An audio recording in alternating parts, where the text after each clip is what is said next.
full picture to ourselves, individuals, and taxpayers. Any less is not acceptable.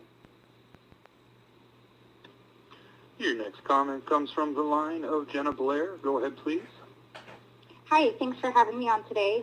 First off, I'd like to remind the working group that Borrelia are relapsing fever germs, and just like the rest, they're capable of antigenic variation. That fact alone makes it a ridiculous notion to attempt to vaccinate against it, and asinine at best to say that vaccines for spirochetes work by turning human blood into tick disinfectant. Secondly, OSPE is pamphresis, a fungal-like endotoxin that causes immune suppression, and that means that it is the opposite of a vaccine. For the last 18 and a half years, the activist groups Action Lyme and now Truth Cures have been filing complaints with every .gov agency anyone can think of. This was even brought to the FDA formally. The OSPE causes immune suppression and a systemic disease, say that Weiler and Philippe. And I'm directly quoting here from a patent owned by David Persing and Robert Schoen, who say that OSPE causes a disease indistinguishable from late chronic neurologic Lyme, but never once has any .gov agency or MD answered the question as to how OSPE alone could cause the same exact multi-system protein disease. No spirochetes, same disease. The science was settled as far back as 1986 when, for example, Paul Duray, who's a top Army pathologist, reported that the lymphocytes in spinal fluid looked like leukemia or lymphoma and appeared to be Epstein-Barr transformed. Also in the 1980s, it was Alan Steer himself who reported that this was like pseudolymphoma. Gary Wormser has reported that OSPE causes immune suppression 3 times now. So, do we really not know anything about relapsing fever organisms? Post-treatment Lyme disease syndrome, or chronic Lyme, or whatever you want to call it, is really an acquired immune deficiency, or what the NIH calls post-sepsis syndrome. Everyone says so. There is no question. Every subcommittee needs to be viewing the disease through the lens of this really being a B-cell AIDS. The only way forward is for HHS to admit the role of OSPE as a self-disabler. OSPE could never have been a vaccine. It never was, and it never will be because it is a fungal-like endotoxin. Spirochetal diseases are not easily treatable infections. They are acquired immune deficiency detonators with a cancer-like twist. We demand that you answer as to what the structure and function of OSPE is, and that alone will give you the foundation to squash all of the controversy.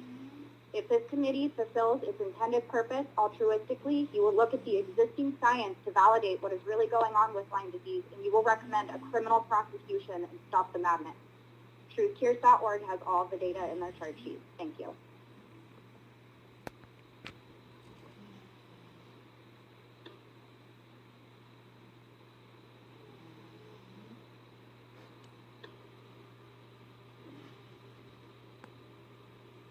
Operator, I think we've got one more commenter. Is that true?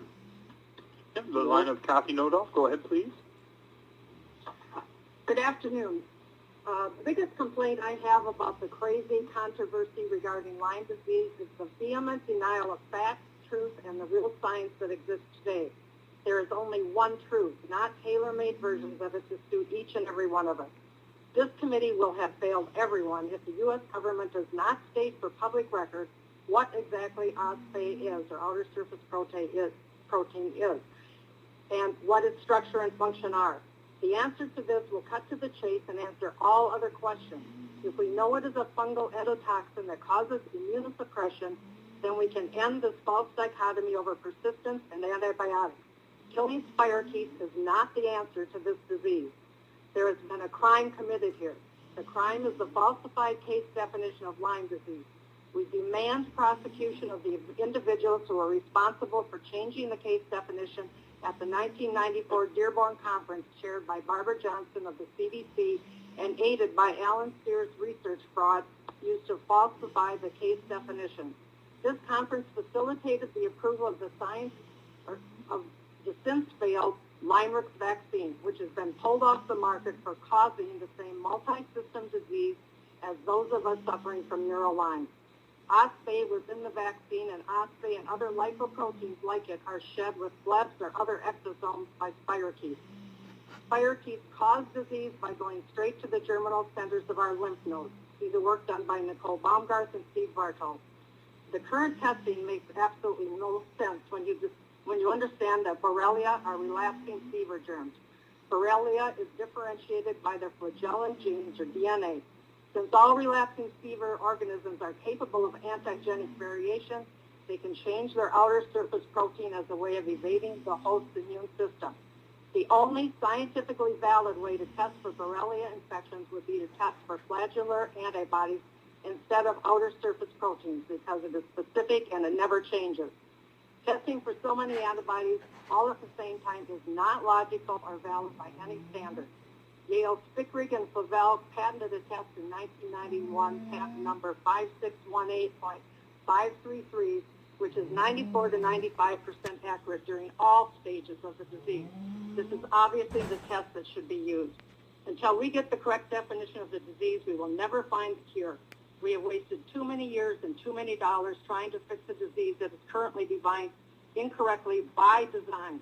I am tired of watching my friends die and suffer torturous lives due to this crime. The insanity of it all needs to stop now. Go to truthcures.org for the scientific validation needed to prosecute this crime. And this is Rich Walitsky again. I guess, operator, if we're able to get Gary Sweeny back on the line, we'll go ahead and give him 3 minutes to make his public comment over. It seemed like maybe a technical difficulty caused him to get lost off the line. And Mr. Sweeny, your line is open. Thank you for allowing me to continue. Experiencing life with a child who continues to suffer 10 years past diagnosis, I find myself with many pertinent and important questions in diagnosis, treatment, and basic biology of spirochetes that I want to present to the group at this time. Why are victims and their families told that Lyme does not exist in non-endemic areas? Are black-legged ticks the only vectors for Lyme? What about Lone Star ticks? What methods do spirochetes employ to evade or disrupt the complement system? What are the interactions between spirochetes and toll-like receptors? Is it possible the immune system is severely downregulated to allow viral and other opportunistic infections to thrive? Why do the IDSA and CDC still rely exclusively on imprecise two-tier testing? What were the criteria for selecting which bands and the number of bands needed for positive Western blot?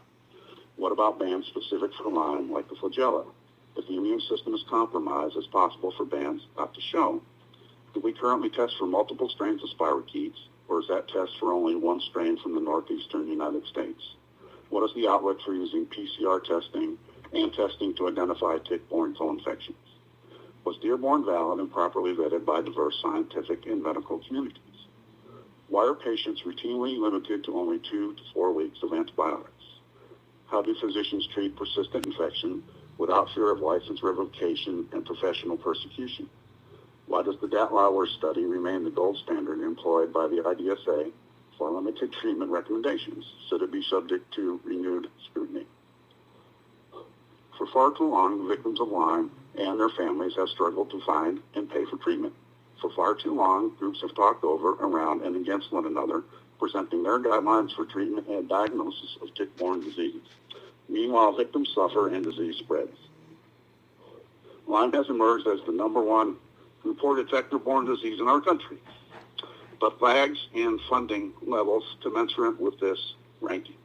United efforts to provide information about tick-borne diseases, to provide effective diagnosis and treatment, and to enact preventative measures needs to receive utmost attention.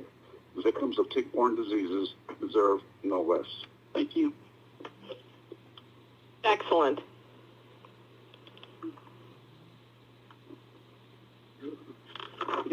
That ends our public comment period, so we can move on to the next item on the agenda. Thank you, everybody, for taking time to share your experiences and thoughts with us. We appreciate it. So the next part of the agenda is our breakout